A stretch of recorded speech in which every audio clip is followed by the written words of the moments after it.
greet you all, students of MA Final. I would be teaching paper 4, more specifically Unit C, Indian English Poets. And in the last term, that was brushing up session, we discussed a bit about Indianness. And see, we also discussed the significance of poetry and see how the word critical appreciation is used, especially for poems. So with this kind of particular mindset, very special mindset, you must proceed. And when we talk about Indian English poetry, my dear students, it is a must to know that there is crux in Indianness.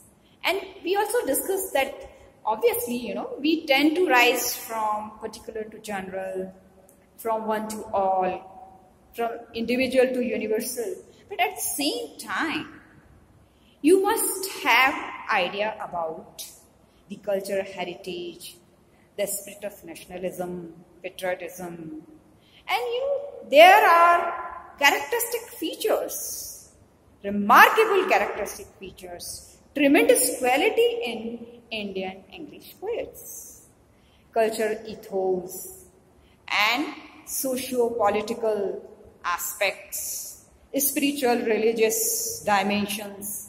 So, we would study in totality.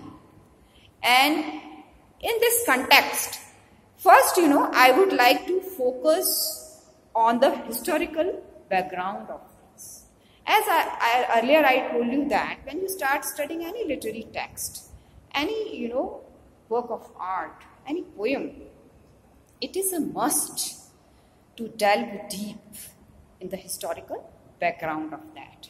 And so far as English poetry and Indian English poetry more specifically is concerned, it is categorized into several parts. And what are these categorization? That we would discuss. See, it is first of all, we have, say, Indian poetry, that you must have idea about it. Now, first point, that is the age of pioneers. What's that? See, the first point, the age of pioneers. Second, the era of Indian Renaissance. And then third that we would discuss is the era of political awakening.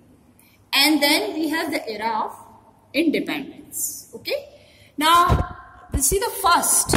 First is the age of pioneers from 1820 to 1870. And see, distinguished poets, writers in this period, Henry Derizio, Michael Madhusudan Dutt, and Kashi Prasad Ghosh. Now, when we talk about this first age, what is it? The age of pioneers. See, it is reminiscent of romantic age, romanticism, Victorians. So, it is just, sort of echo of that, Victorians. They were so influenced by romantic poets and Victorians. So, this was the first, the age of pioneers, 1820 to 1870. Then we have, say, second one, that is the era of Indian Renaissance. Now, what is the time period of this second one? The era of Renaissance, it is 1870 to 1900.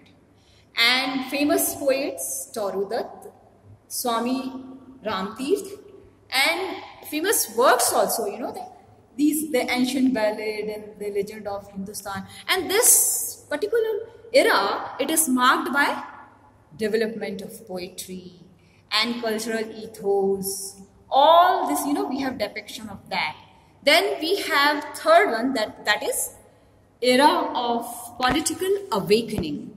So this is the third one, political awakening, this one. And this is 1900 to 1947.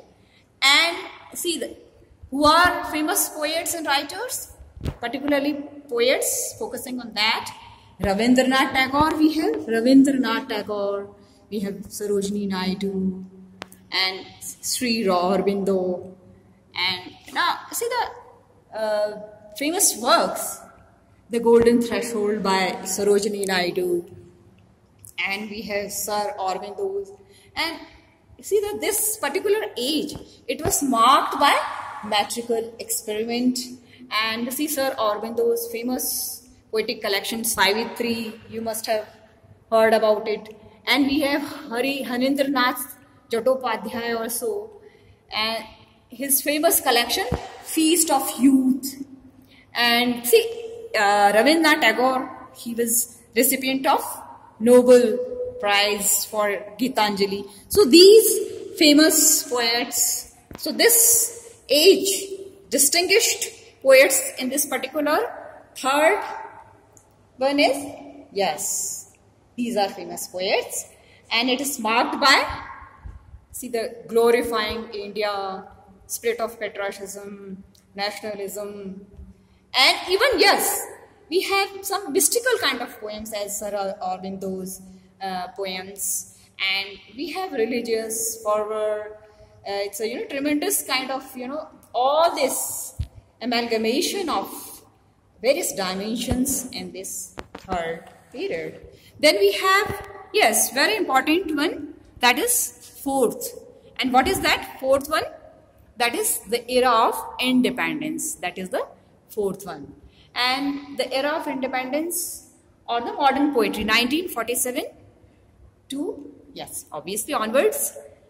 And this era, it is marked by experimentation, innovation, change in social and cultural values. And the writer, and yeah, here I think I must mention the famous, poets, particular in this age, Nissim Askew, described in your syllabus, A.K. Ramanujan. Then we have P. Parthasarathy, Jayant Mahapatra, all these poets, Kamala Das, prescribed in your syllabus. And see, we would discuss in much detail. We have characteristic features of this age. And before that, I must mention famous, workshop which held in Calcutta. And all these writers and poets, there is, they at that time, release sort of manifesto of that. And then they decide, all of them unanimously, about typical characteristic features of poetry and in totality, and it's as I told you earlier also, this era again, it is also marked by a spirit of nationalism on the one hand, and again social change. See the year 1947. So, it witnessed the radical change in the screen, Indian screen as well as global screen. So, all these experimentation, innovation, change in social and cultural values also, and all these aspects are depicted. And see, it's not confined to one or two aspects. These poets, they tend to cover different dimensions so far as Indian English poetry is concerned. And we would focus on Nissim Askew, the first poet prescribed in our syllabus. So now we will come to Nissim Askew, focusing on the poet. Yes. Now Nissim Askew, time period particularly 1924. Students must have idea about it. 1924 to 2004. And see, here is born of Jewish parents, and see his family, it was devoted to education.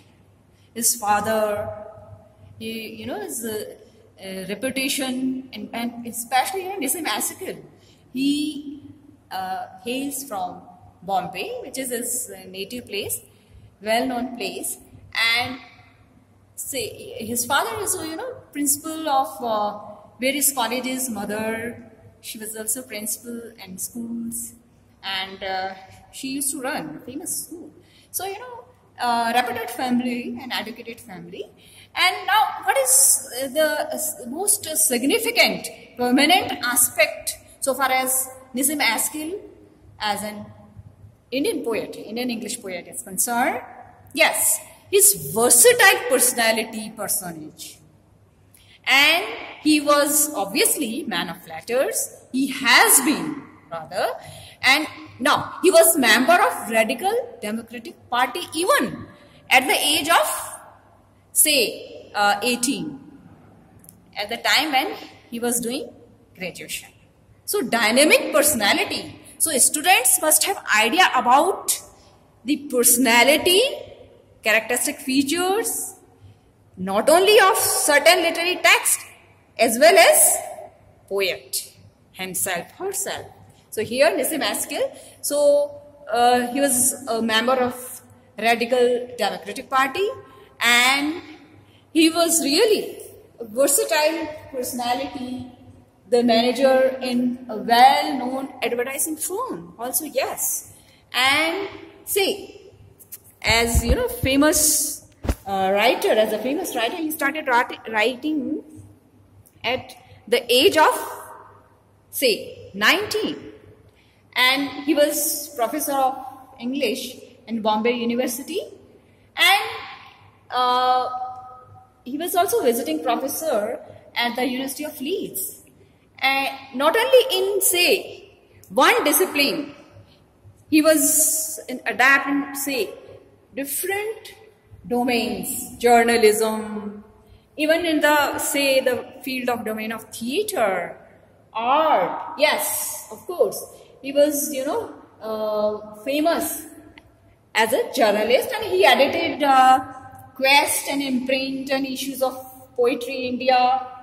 So, and see, yes, another important point that he conducted a course in art at JJ School of Arts.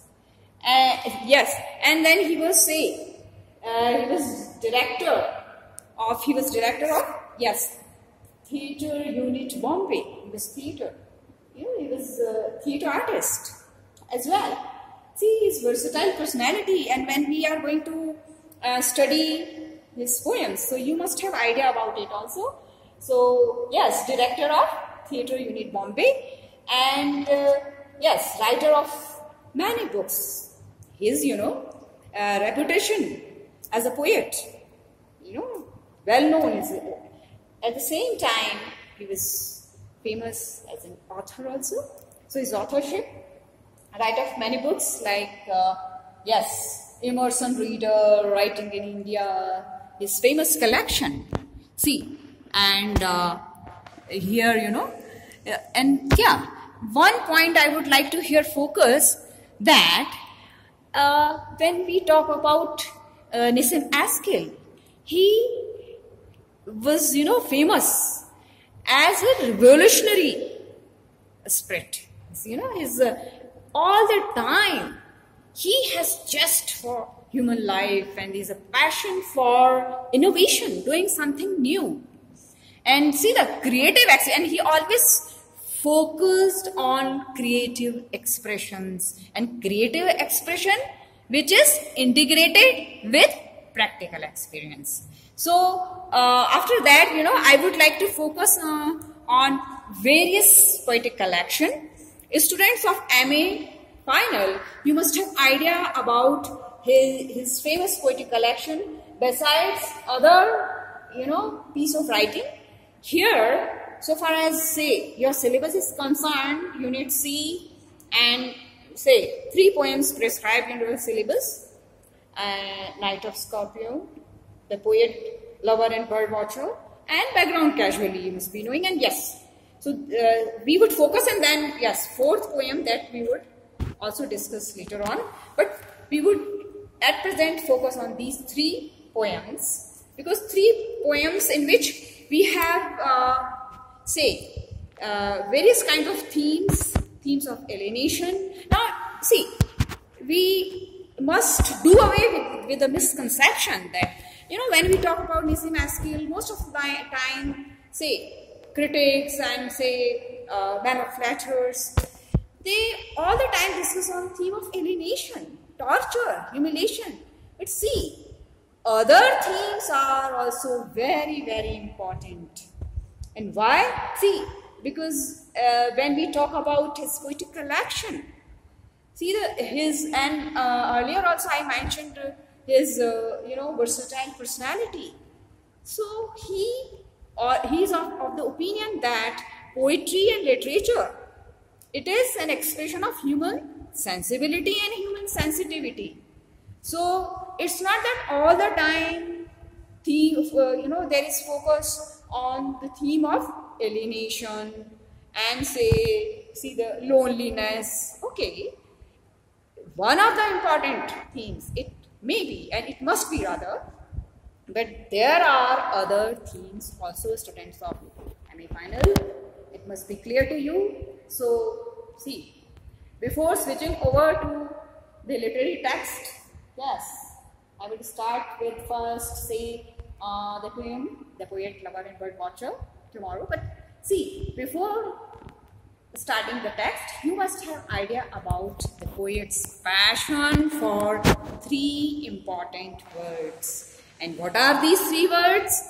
Words, notions and dimensions. And see, whenever we talk about missing masking, always remember these three words. And I must here say, focus not only words, but they are notions and dimensions, human expressions. Yes, remember, philosophy, poetry and poverty.